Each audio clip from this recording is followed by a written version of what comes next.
জুলাই গণঅভ্যুত্থানে যারা নেতৃত্ব দিয়েছেন তারা ছাত্র ছিলেন এবং সবচেয়ে বেশি ত্যাগ স্বীকার করেছেন শিক্ষার্থীরা।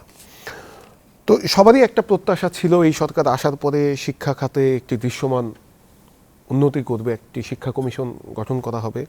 তো আসলে আমাদের যারা শিক্ষা গবেষক রয়েছেন তারা বেশিরভাগই হতাশা প্রকাশ করছেন। আপনাদের ব্যাংকিং খাত সহ বিভিন্ন খাতে অনেক সাফল্য থাকলেও শিক্ষা খাতে আপনাদের মানে তেমন একটা না, আমি আপনাকে তো বললাম আমরা শিক্ষা খাতে বলেন আরও কিছু কিছু খাতে আরও অনেক কাজ করার দরকার ছিল।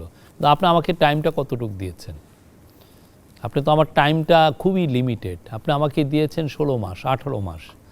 18 মাসের মধ্যে আপনি বিচার চাচ্ছেন, 18 মাসের মধ্যে ইকোনমিক রিকভারি চাচ্ছেন, 18 মাসের মধ্যে পিস অ্যান্ড স্ট্যাবিলিটি চাচ্ছেন, 18 মাসের মধ্যে আপনি জিনিসপত্রের দাম কমাতে চাচ্ছেন, একটা ভালো ইলেকশন করতে চাচ্ছেন।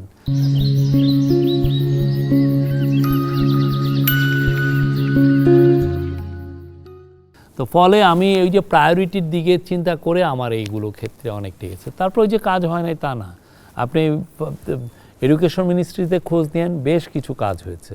অনেক অনেক বিষয়ে আমরা নতুন নতুন আইডিয়া নিয়ে এসেছি, নতুন নতুন কাজ হয়েছে।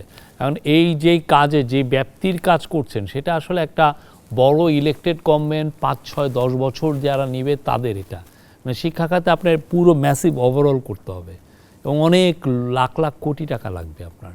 এই পুরো জিনিসটা ফোকাস দেওয়ার জন্য আপনার বড় কমিশন করতে হবে।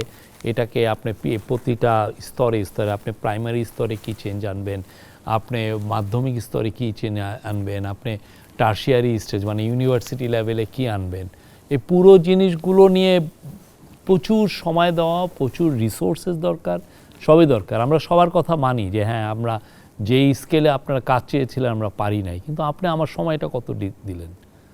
একটা দেশের একটা 16 মাসে 18 মাসে কতটুকু করতে পারে?